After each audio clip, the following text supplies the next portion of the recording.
কে কি বলছে না বলছে আমাদের জানা নেই। রাহুল গান্ধী নয়, ইন্ডিয়া গঠবন্ধন যেটা হয়েছিল সকলকে নিয়ে হয়েছিল। তখন কি মমতা ব্যানার্জি বলেছিল যে রাহুল গান্ধী আমার নেতা? বলেছিল কি? আজকে তাকে দোষ দিচ্ছে কেন? কখনো মমতা ব্যানার্জি বলবে যে আমি ইন্ডিয়া গঠবন্ধন তৈরি করেছি? আবার ইন্ডিয়া গঠবন্ধন যদি কোথাও সফল না হয় তখন বলবে রাহুল গান্ধীর জন্য হলো না। ভাই আপনি করে দেখান না।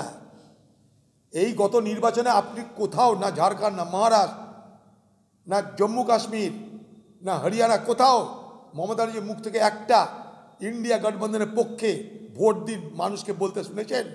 না। যেদিন থেকে রাহুল গান্ধী আদানির বিরুদ্ধে প্রতিবাদ তীব্র করেছে, লক্ষ্য করবেন সেদিন থেকে এই ইন্ডিয়া জোটের নেতা বদলানোর বাতেলা ভাষণ শুরু হয়েছে। কেন? ইন্ডিয়া গঠবন্ধনের নেতা রাহুল গান্ধী কোনদিন ছিল কি? এরকম করে কি লিখিত স্বীকৃতি আছে? সবাই মিলে করেছে। ইন্ডিয়া গঠবন্ধনের কোনো কনভেনার ছিল না, কোনো প্রজেক্টের ফেস ছিল না। একটা সবাই মিলে বলেছে আমরা বিজেপির বিরুদ্ধে লড়বো, সবাই এক কাট্টা হোক। সেদিন তো মমতা ব্যানার্জি উদ্যোগ নিয়েছিল যে যখন ইন্ডিয়া গঠবন্ধন হয়ে গেল তখন বলছে আমি আর থাকবো না। এই দ্বিচারিতা যে করে তার নাম মমতা ব্যানার্জি। ইন্ডিয়া গঠবন্ধন হয়ে যাওয়ার পর এই মমতা ব্যানার্জি কোথাও ইন্ডিয়া গঠবন্ধনের জন্যে ভোট চেয়েছে? মানুষকে বলেছে? নিজের রাজ্যের বাইরে বলুন।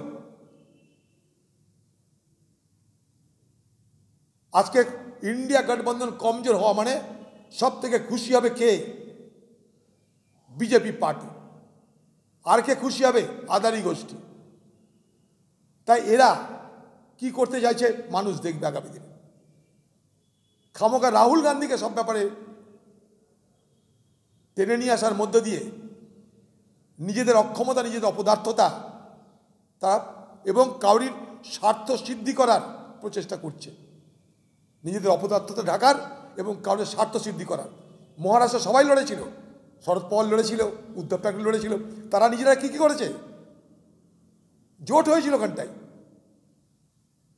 জিতলে আমরা, হারলে রাহুল গান্ধী, এটা তো ঠিক না।